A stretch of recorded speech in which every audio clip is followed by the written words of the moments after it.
This is the second part of our two-part series, and this is, again, a bit of a special webinar that we're offering. We do the monthly webinars and the free webinars on different ergonomic topics, and this is one specific that we're doing just to kind of highlight a very specific industry that we've been working in lately. And I know many of you who are logged in today have attended part one, so you kind of have the history and obviously you've got the interest. But I'll give you a bit of background information just quickly for anybody who's new today on Pro Ergonomics. So myself, I'm Sarah Snable.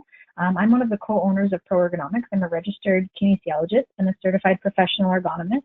And just kind of talking about the Pro Ergonomics team, just you kind of have that background in terms of, you know, who we are and how we're qualified. But our team is all registered kinesiologists and certified ergonomists. So either certified professional ergonomist or darn close to getting that designation. We call them the associate ergonomic professionals. And we work in a whole variety of industries, but in particular, municipalities make up almost half of our clients. And, you know, mixed amongst manufacturing, school boards like colleges, a few healthcare locations, you know, food industry, you name it, anywhere where there's workers, there can be a need for ergonomists. So that just gives you a little bit of a background on us. I know that most of you have already kind of heard our scoop before. But let's just recap then on this part two, this two-part webinar series. So why are we talking about this? Well, back in June with the OMSRA conference, we did a pre-conference workshop, and it was on outside the office, addressing ergonomic issues in the field. So this is something that we've been hearing from our municipality clients, as well as something that the OMSRA board had kind of identified as a really interesting topic for their membership, right? You know, we've done office, you know, we need something to look at beyond that. And so that's kind of how this workshop came to be. We had several people who were interested in the workshop that weren't able to attend. And so at their request, we reran that workshop again in the Simcoe County area in Barrie, just recently in September. And so kind of based on those workshops, we then compiled this two-part webinar series because we know how networky and resourceful you guys are. As municipalities, you're not necessarily recreating the wheel, you're trying to borrow or share resources with other municipalities. You know, some are bigger, some are smaller. And so if you can share and partner with some of those, some of the work that you're doing, we know that is something that you guys do. I wanted to, you know, make this information available, share it. So in terms of our path for today, quick little recap on part one. Again, that recording, if you missed it, we have posted on our YouTube channel. So I recorded that webinar and we posted it. So you can always watch it in its entirety for more details. But today's session will be more on the action planning. So remembering from part one where we kind of, you know, all the conversations that we had in these workshops, they kind of came down to three main categories, right? No matter which way we kind of did our mind mapping, there were three main categories that seemed to be prevalent no matter what we were talking about, and that was vehicles, equipment, and lifting. So that's how I'm going to structure today's session as well, is kind of talking about action planning in relation to vehicles, equipment, and lifting. And then, you know, amongst that, I'll be talking about how to make it work. And a lot of what I'm going to talk about are ideas and brainstorming ideas that we came up with in the workshop, things that the attendees thought might work for them, as well as things that they've already tried and have had good success with. So again, it was a good kind of sharing opportunity to kind of say, hey, we've done that kind of training before, and this is how it worked, and this is how we did it. And, you know, so I'm going to kind of recap and summarize that today in this action planning aspect. So our quick recap, you know, the whole point of the workshop was field worker ergonomics. So looking at those chronic soft tissue injuries, the strains and sprains that are building up over time, the cumulative exposure to, you know, force, posture, repetition, right? We call those the big three in the world of ergonomics. So, you know, looking at the lifting, the pushing, the pulling, all of the twisting and reaching postures, tasks that they might be doing repetitively. There can be other factors as well, like the environment and contact stress, vibration. But all of these hazards or contributing factors that are present in field worker jobs over time, right? It takes years for these types of injuries often to build up, sometimes months, but most often it's years. You know, it 10, 15, 20 years of doing those jobs. And then that's how people kind of describe, oh, it's catching up to me. You know, I've got a back injury. Just, you know, that's what you get being in this field for 20 years. And, you know, we kind of argue that ergonomics, those types of injuries can be prevented, right? It's strains and sprains, and we can work smarter and not harder. So that was kind of the whole point of this workshop, really, is really getting you guys as health and safety professionals.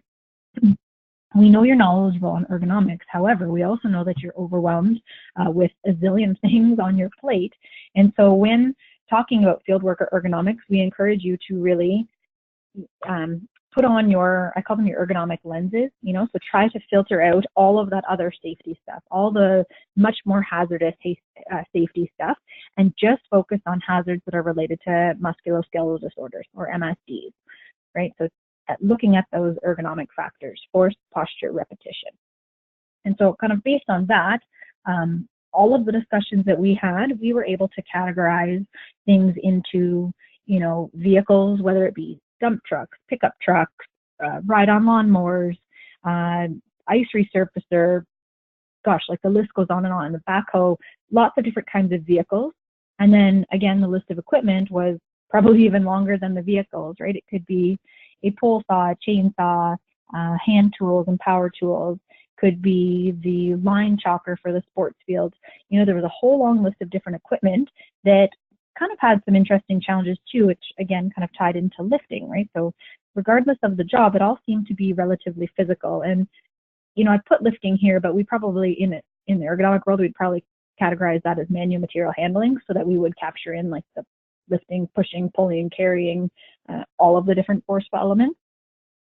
But again, we had everybody do like a mind mapping exercise to kind of get them to start, just get talking about what are some of the challenges with field workers, and, you know, why haven't we addressed them, or what is it that is slowing us down or making it challenging to address those. You know, we do the office quite well, but, you know, applying that to the field, what are those challenges? And again, these are the 3 categories that we came up with, and that's how I'm totally going to break down today's session to talk about action planning. So when it came to vehicles, let's start with vehicles. And, you know, it was pretty easy to talk about just the general hazards, right? So, you know, that's the first question is, okay, let's talk about vehicles. So now let's talk about, well, what can be hazardous about a vehicle, any kind of vehicle, right? And, you know, the first thing is like, oh my goodness, there's so many, right? And we started listing them, right? A dump truck, a snowplow, a loader, a backhoe, a tractor, the ride-on lawnmower, the ice resurfacer, the sidewalk plow machine. You know, we started listing a whole ton of vehicles. And so that's, you know, challenge number 1 is that there are so many vehicles, and when people are assigned to them, they're usually assigned to them for hours at a time. So, you know, you're getting some prolonged sitting. You know, sitting may not be necessarily the best posture, not to mention can be a bit more of a construction environment, or it's an outdoor environment really is the thing. And so when we talk about the environment, we're talking about bumpy roads, the sidewalk plow going along the sidewalk. You know, we're seeing a lot of vibration, bumping around. And because of this wide range of vehicles, a whole mixed bag of adjustment features in each vehicle. And so then the next question is really like, okay, well, what can we do about this? Where are our opportunities? If we know that they are sitting for a whole long period of time, there's a whole lack of vehicle types out there. You know, it's a bumpy environment, or it's a varied environment, and there's no similarities necessarily, or, you know, at first glance, we don't see the similarities between the adjustment features and all these. Like, there's no standardization. What is our opportunity here? How can we apply ergonomics? And so ultimately, the more that our groups kind of got chatting, it was kind of like, well, you know, sure, they have these adjustment features, and do they know how to use them? And are they using them? And so that was kind of one of the bigger things that we started talking about. And kind of the more we started talking, we were kind of like putting all our bullet points into categories again. And in terms of opportunities related to the vehicles, we thought, you know, really we can summarize those into 2 main headings: training and purchasing. Let's talk about training first. So training is, you know, how to do those adjustments. So teaching them how to do those adjustments, making sure that they are doing them, making a habit of every time they get into a vehicle to do those adjustments, and to really learn about the vehicle that they're in. So, do you know that your seat goes up and down and forward and back? And did you know it had lumbar support?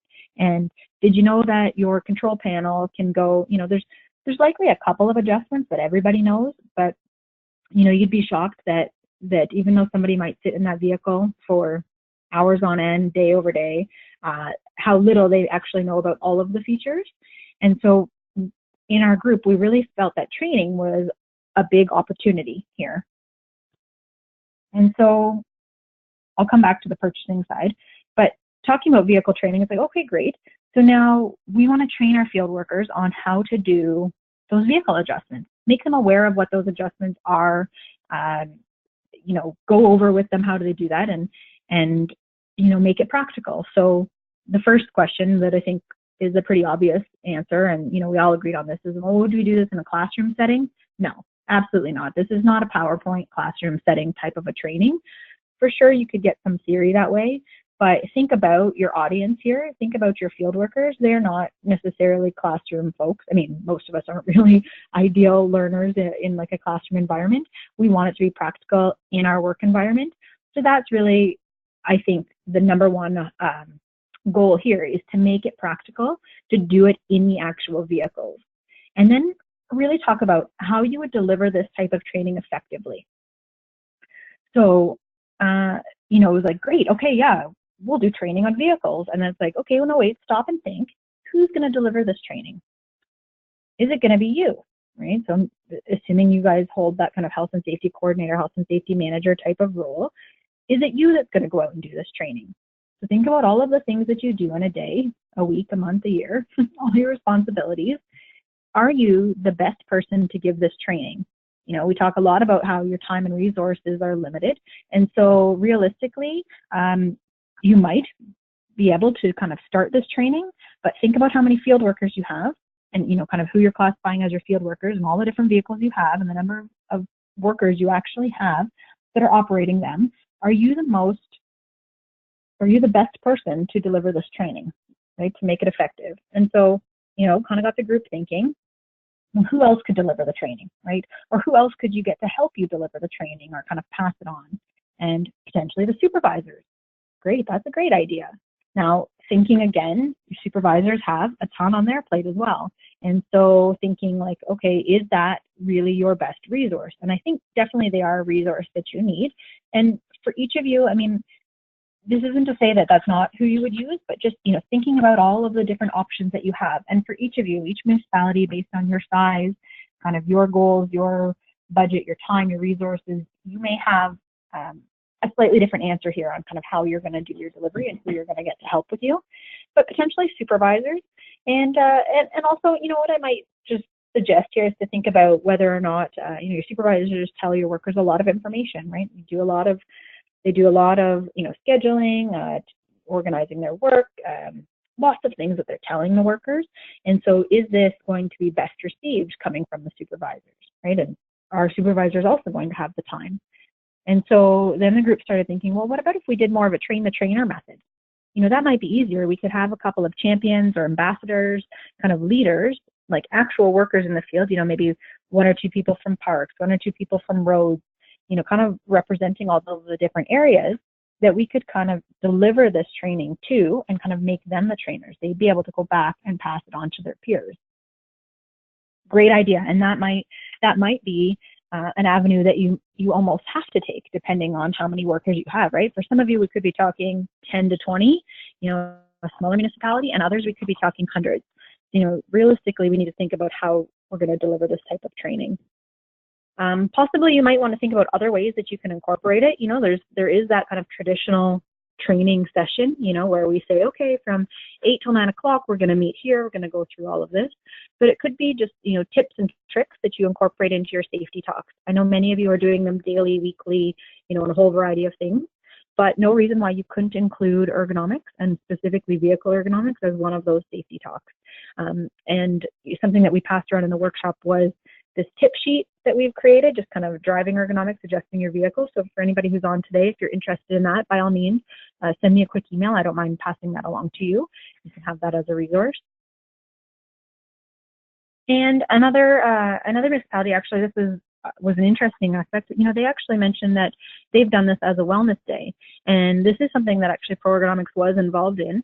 And they thought, we want to be able to, we do this annual wellness day. We're always seeming to be focusing on the office staff, and it was something that was actually generated an idea from their field workers. So from their roads crew was saying, we'd want to see more of a wellness day, more of a focus or a target on us. Like we always have to take time out and come, and it seems to be really geared for the administrative staff.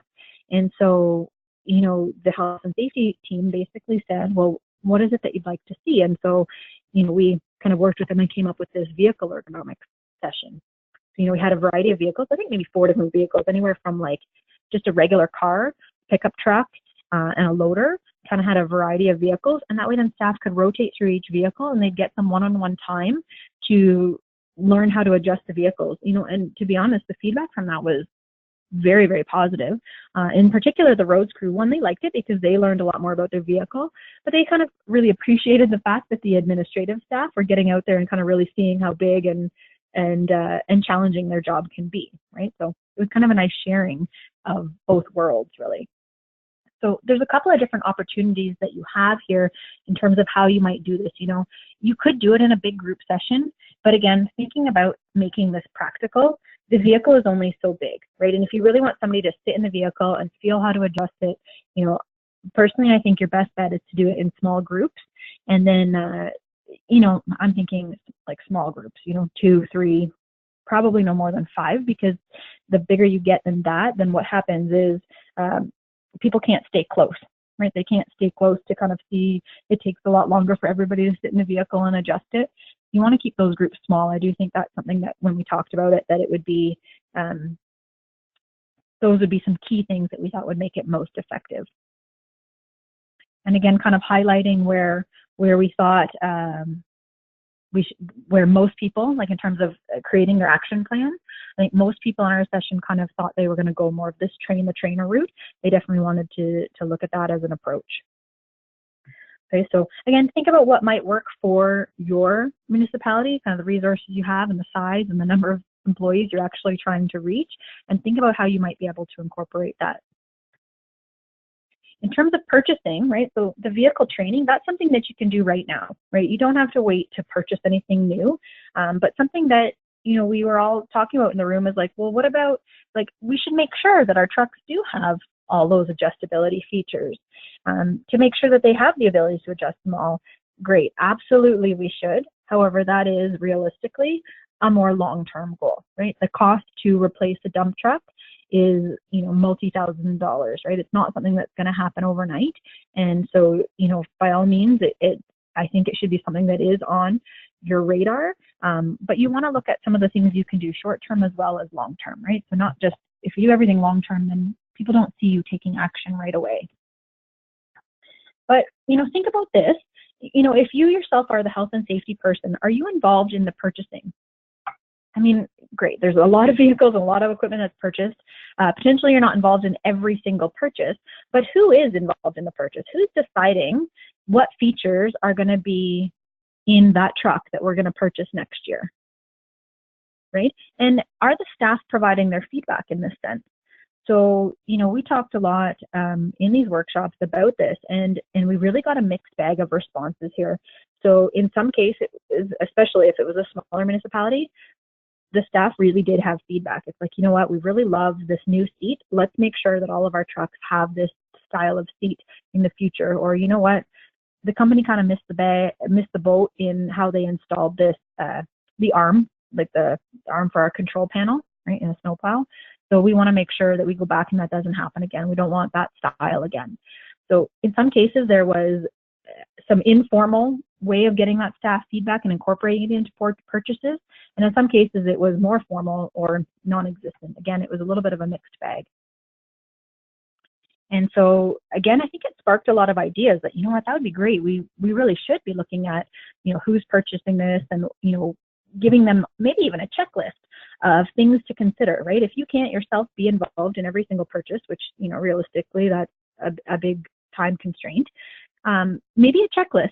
So if it's a vehicle, for example, what types of things should they be looking for in a seat, or the steering wheel adjustability, right? They're not all created equal. So maybe coming up with a checklist, or potentially even getting yourself involved in a purchasing group or a committee. And again, there could be lots of vehicles, lots of different, maybe too many for you to be involved in all of them. So you might need to narrow that down a little bit. So I know in particular we had one municipality where this was something that was really important to them. This was ultimately her action plan, that she really wanted to make sure that she got herself involved in the purchasing committee for a very specific type of vehicle, right? They were having a lot of problems with it. She found that she was, a lot of time is spent addressing these vehicle issues, kind of trying to retrofit them or addressing with accommodations. And so she's like, what, going forward, I want to be able to make a change going forward in the future. And so this was a big deal to her, that she wanted to get on this committee and make sure that health and safety and ergonomics had a voice there. So again, these are, some things for you to consider on how you might get involved for making changes to the vehicles or improving some of the features that are included kind of down the road, right? And the purchasing group committee was something that I think a good majority of people in our workshops really agreed that that might be an interesting thing to consider. Now, similarly, if we kind of moving along our three main categories there, right? Vehicle, equipment, and lifting. In terms of equipment opportunities, like when we talked about, okay, well, what are some of the hazards that can be present with equipment, right? And the whole list can, right? Well, some of them can be heavy, they can cause vibration, maybe holding them for a long period of time. Maybe there's awkward postures to use them or to load them in and out of the truck, right? It gets really easy to kind of list all of the problems or challenges associated with them. And so in terms of this action planning, we were really trying to focus on getting people to think about, like, to spin their way of thinking and say, okay, great, those are the challenges, but what are our opportunities for improvement, right? Where are our opportunities here? And so, excuse me here, we're gonna, again, we kind of came up with some similar categories, right? Like purchasing, so potentially getting involved early on to make sure that there are certain features that are maybe considered before something is purchased, as well as training, making sure people are using it properly with best practice, as per SOP, those kinds of things, but really factoring in more of a postural standpoint, as well as accessories. So this might be what can be done now, and a story that I have actually from a municipality I worked with is from a line chalker, for example. So honestly, the line chalker that I weighed when I was doing that assessment was so heavy. It was like sort of ancient looking. I'm pretty sure it was somewhere in the 80-pound range. And, they had one or two people lifting this, and you had to manually lift it on and off the trailer. And I thought, well, this is so heavy. Are they all like this? And said, well, no, we have a brand new one that's much lighter. I was like, okay, well, why aren't we using that one? And the reality is that the staff, and they all kind of agreed that line chalker was purchased really without their input, and they didn't really like the way that the line chalker lined the field, right? So it lined it in a way that it wasn't as consistent of a line. They kind of had their preferences, and I know in some ways it kind of sounds silly, like, well, if it's so much lighter and easier and it's lining the field, what's the difference? But it is a difference, and it's an example of where equipment was purchased without really thinking about the end user, right? The staff didn't necessarily have feedback, or potentially it wasn't trialed, or, really not thinking it all through thoroughly. And so again, that kind of comes down to this purchasing standpoint is who's deciding, are the staff providing feedback, and, thinking about those ergonomic features. And I kind of hesitate here to use that because I know in a lot of ways ergonomic can be used as a bit of a marketing term for equipment, accessories, products, right? So I think what's important to know is what are the hazards? So in the example of that line chalker, well, it was heavy.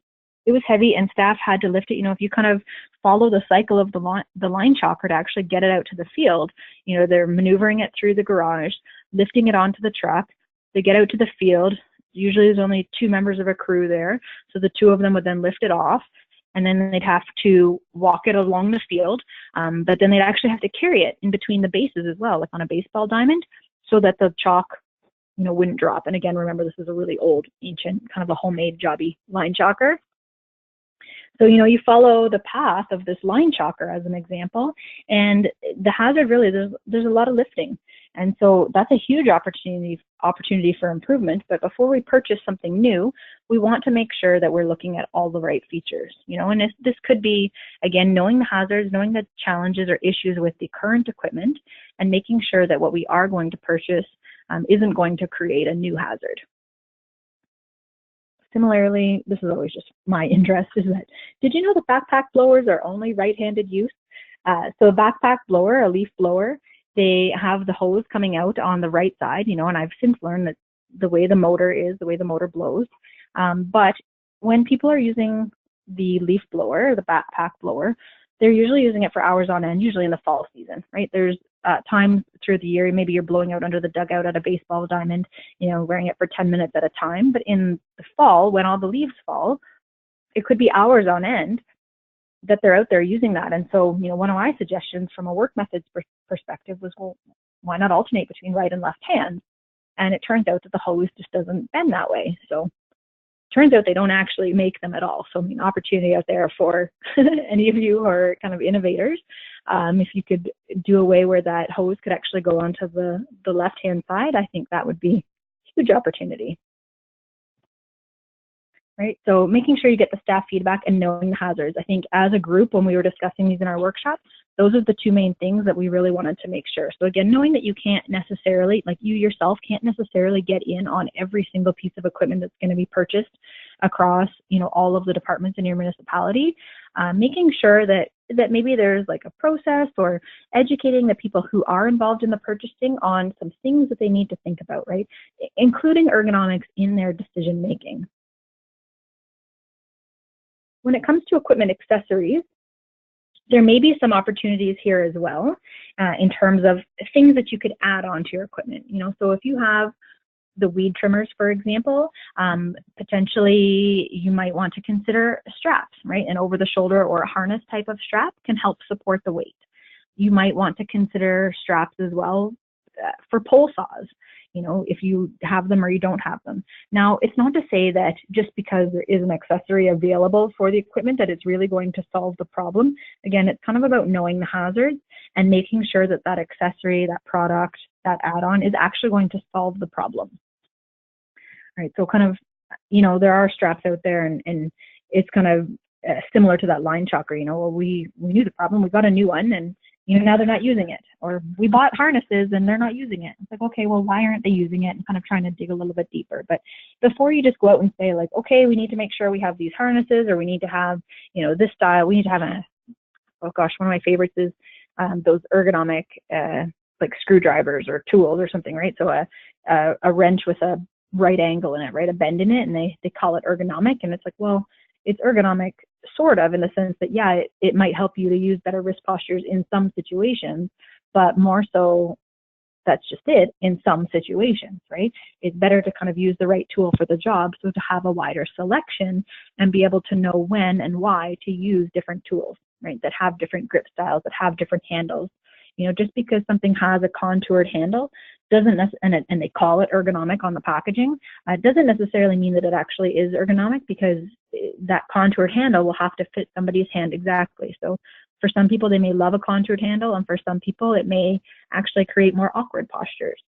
So unfortunately, there's not necessarily an easy solution here in terms of, oh, just a blanket recommendation, this style will work for everybody. You do need to kind of consider how things are going to be used. And I think the big thing is having a variety, some options to choose from, and making sure that the staff have access to those options and know when and why to choose them.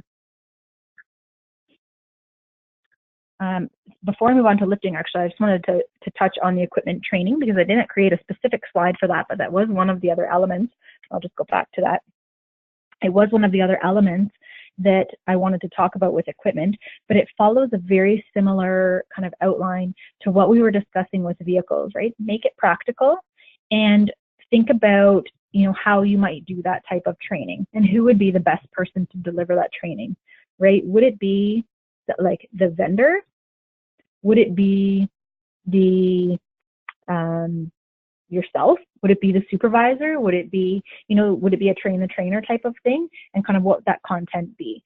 So I think in terms of, how we would deliver that training, I think our conversation was flowing very similar to how we would deliver vehicle ergonomic training, in the sense that we have a whole variety of equipment, a whole variety of vehicles, and we have a large number of staff who use these equipment and a large number of staff who use these vehicles. The one thing that I think we all agreed upon is that make it practical, but also make it specific. So if you are not somebody who ever uses a dump truck, if you are not somebody who ever uses a pole saw, then you probably shouldn't be in on the training for the dump truck or for the pole saw, right? As soon as it becomes irrelevant, you're going to start losing people. They're going to start tuning out. And so what that may mean is that you think about more training sessions, right? Maybe a shorter duration to kind of cover off a whole variety of topics. You could potentially do a general training session to kind of start that could be almost like a blanket application, like MSD awareness or ergonomic awareness, and it could kind of cover off some basics and some general things. And then in terms of going more specific, you would want to consider, I think anyways, and our group definitely agreed, that we would want to try to think of ways where we could make that much more specific. And again, when it comes to lifting opportunities, so we were able to list a whole long list of hazards when it comes to lifting, all of the different things they could lift and how heavy they could be and how awkward they could be and how nothing is traditional or standard, because there's so many varying factors. When it comes to training, I think probably this lifting category and equipment will go hand in hand quite nicely. So in many cases, when we talked about lifting and talking about those hazards, we were thinking, well, what can we do about the lifting? What's our opportunities here for improvement, for introducing ergonomics here and actually making a positive change? And a lot of it came down to training, because there are lots of things that you may not necessarily be able to change. Or, in some ways it is what it is, but there are some opportunities for change. So for example, you have your staff who are out in the field who are brush cutting. So they're cutting down tree branches, loading them into the chipper. And so the lifting in this case is lifting the tree branches. Now there is an opportunity that, and again, it does come down to education, that you should be cutting down those branches or those limbs in sizes that are manageable to handle, right? So trying to keep the weight down, trying to keep the awkwardness down, right? If they have a whole bunch of twigs and leaves kind of branching off of them. So that's one spot or one opportunity of the training. And the other one is kind of related to the lifting technique. And so it was kind of an interesting discussion, actually, because, we asked the rooms, we did this both times, we asked the room, well, what are you guys doing for lifting training? We see this as a really big opportunity. And for the most part, I would say like a good 50% of the attendees said that, yes, we've done some kind of lifting training with our staff. And we said, okay, like what kind of lifting training and is it working? I guess that's the biggest question, right? Is it working? And for the most part, we talked about, well, what does a good lift look like, and I think this is like across the board, no matter who you are, you've heard this thing, right? Lift with your legs, not with your back. You do a Google search for safe lifting tips, safe lifting posters, safe lifting videos, safe lifting training, or whatever it is, and you're going to get a picture very similar to this, like a stick person or a cartoon character or an actual person, and almost always they're going to be lifting this perfect box. And guess what? How many times do your field workers lift a box? Right? Probably not at all. And don't get me wrong, there are some great principles with this kind of traditional training, right? This lift with your legs, not with your back, like the root of it is relatively true. And I mean, there's lots of research out there with, different cueing points. Like some people may not agree with the specific wording, that they may use different cues. But I think the main thing to think about is, are you doing lifting training for your staff? And if you're kind of saying, yep, yeah, I do. It's like, well, are you doing this kind of lifting training with your staff? And is it working? So is this message working for your field workers? So as much as you're kind of checking off the box that you've provided this training, in terms of that compliancy or whichever, is it actually effective? Or are you just literally checking off that box? And so, this is really kind of what got the group thinking. It's like, you know what? Yeah, maybe it's not really working, but ultimately the question was, well, how would you do it differently? like, how else would you train them? And it's like, well, you know, some people are using videos. Some people are maybe doing more of a classroom setting, but very few people, I'm not sure anybody in our groups actually, were doing any kind of hands-on lift training with the specific stuff that is being used in the field. Because realistically, oops, went a little too fast there. Realistically, these are the lifts that are looking, what lifts look like for field workers, right? I don't see a single box there, right? We see bags of garbage, we see tree branches, we see signs, tables, we see surveying equipment, hockey nets, catch basins, green bins. I mean, the list goes on and on and on, but none of them are a box. So, and nor is it a controlled environment, I guess, is the other thing to really keep in mind. A lot of these people are working outdoors on all different terrain, in all different weather conditions, you know, so we're concerned about footing, we're concerned about balance, slipping. There's a long list of things that can go on, or challenges, hazards really, that can go along with that lift. And so I think that's something that's really important to include in making manual material handling or lifting training effective for your field workers. So we talk a lot about making it practical. So how would you make lifting training more practical? So again, this could be thinking about what you're currently doing and how would you improve upon it. If you haven't done it at all, how might you introduce it? Because I think that there is a good opportunity here. This is that work method training. So again, this is probably the type of training that is best suited to their own environment. As opposed to having them come to a classroom, you maybe are best to do this in their, to go to them, right? To do it in their environment, you know, with their equipment, their tools, so that you're getting as realistic of an environment as possible. You know, and if that's not absolutely possible, then a classroom setting can work. You may just want to pick and choose some equipment that you might be able to bring to them so that you don't get stuck having to practice with this perfect box or talk really theoretical, right? Hands-on is always better. You do practicing and coaching. Again, having their actual equipment and potentially having them problem solve. So actually somebody suggested, you know, when we asked that question, we posed to them like, well, how would you make this practical? What are some of your ideas? You know, and somebody said, well, what if the training was to have them load up the truck just as they would in the morning, or have them unload it, whichever, but to have somebody there, whether, you know, be myself or this ambassador or champion, sorry, this was them speaking, right? So it could be themselves, yourself, the health and safety manager, or a champion ambassador, or potentially even an ergonomist if you were looking at hiring outside help to help you with the coaching. So they would load up the truck and unload it, kind of working them through, well, is there a different way that you could have loaded that? If you had put it here, or if you had lifted like this, you would have changed your posture, you would have improved your posture, you wouldn't have had to reach so far, etc. And talking a lot about how we might be able to store or organize things, whether it be directly in the truck or kind of in those supply rooms or in the sheds or the shop, you know, kind of looking at all areas of where they might lift. And I think as a group, the big thing that we all really liked and agreed that, you know, this would be a really good area to incorporate into our lifting training was this problem solving aspect, right? Again, making it practical in their environment with their actual tools, but then really getting them involved, because honestly, like, you don't necessarily need to be the expert, but you do need to help them facilitate that training and kind of work through the problems. They are the experts on the jobs, your actual workers. They're the ones that do it every day. You don't want to be coming in and telling them how to do their job, but again, you're there to facilitate and help them work through it. So again, as a group in our workshops, these were some of the big areas for opportunities that we saw when it came to vehicles, equipment, and lifting, right? So again, it came down to a lot of training, and as well as potentially looking at some purchasing standards. So we're coming to the end of this webinar. We're hitting close to the 45-minute mark. So let me just wrap it up here and kind of give you some takeaway tips to help you get started. So if you are not sure where to start, maybe start thinking about where are your main issues. So maybe this could be some of your most challenging jobs or tasks, maybe some of the areas where you have higher injury rates.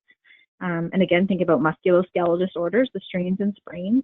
Think about where you're spending more of your time with accommodations or claims. It could be maybe where you have a higher percentage of workers. So kind of statistically speaking, you're predicting that you might need to address this area sooner than another area, whatever it might be. But think about where your main issues are, and think about some realistic timelines and goals. So there are some things you might be able to do sooner than later, to kind of show that you're making change and kind of, to help you feel like you're getting some traction. And there are some things that are going to be longer term goals. If you are thinking about changing the specs or including new specs in a dump truck purchase, that's not necessarily going to happen overnight. And so you might be able to kind of categorize some of your timelines and goals into short, mid, and long term. As well as consider some of your resources. I'm thinking more so from the help that you can get from other people to help you roll out some of these ideas that you might have. And in some cases, you might need some financial resources as well. So it might be planning for the future in that sense as well. So if you're interested in creating your own ergonomic action plan, so this could be if you didn't come to one of our workshops. So what we did was we actually summarized after all of our discussions. We had everybody sit down and fill out a series of worksheets to kind of get them thinking about their action plan. So what is it that they want to do kind of short term, mid term, long term? Who are they going to involve? What were their dates? What are their costs? And some of those things were things that they may be able to fill in that in our session, or things they might needed to take back and kind of fill in some extra details. But if you're interested in creating your own ergonomic action plan, email us. We will send you a copy of the worksheet, and we can set up a chat with you to kind of walk you through the worksheet just to give you the instructions really on how to fill it out. And then our kind of offer to you, and this is open to anybody who's attended this webinar series, or if you came to the actual workshop, we want to really help you get started, right? And hold you accountable for making this plan. And so what we'll do is we'll follow up with you. So as long as if you're okay with that, we'll follow up with you. We'll send you the worksheet. We'll follow up with you in a week or two, just kind of see how you're going and filling it all out. And then for anybody who actually completes one of their short-term goals by the end of this year, we'll put you in a draw, and we'll do a draw for a free training in the new year. So in January, February, or March, we can come out and do a free training session for your field workers, and we'll leave it pretty open-ended in terms of what kind of topic you want to cover. Right, so for some of you, you might want to be thinking about maybe more of an online session, you're thinking of a hands-on session, whatever it might be, but that's kind of like the bonus to you. So in one way, you get, something checked off your plate, right? You're creating an action item. You're going to do it by December 31st. We're going to help you hold yourself accountable to that. And then the second bonus is potentially that free service, the free training in the new year. So again, if you're interested in that ergonomic action plan, please send us an email. I'm happy to send it out to you. Or if you're interested in our other resource for the Driving Ergonomics handout. All questions, info@proergonomics.ca, or you can give us a call at any time too. We like to chat. You can tell. We like to chat. We like to do our webinars. We like to talk with you guys and hear from you, and then and share the resources too. So might be able to connect you with another municipality that maybe we've worked with and kind of can help you through some of your issues as well. Thank you so much, everybody, for attending today. Again, if there are any questions and I missed them through the webinar, I will make sure to review them all, and I'll respond to you individually. So thank you very much, and have a great day.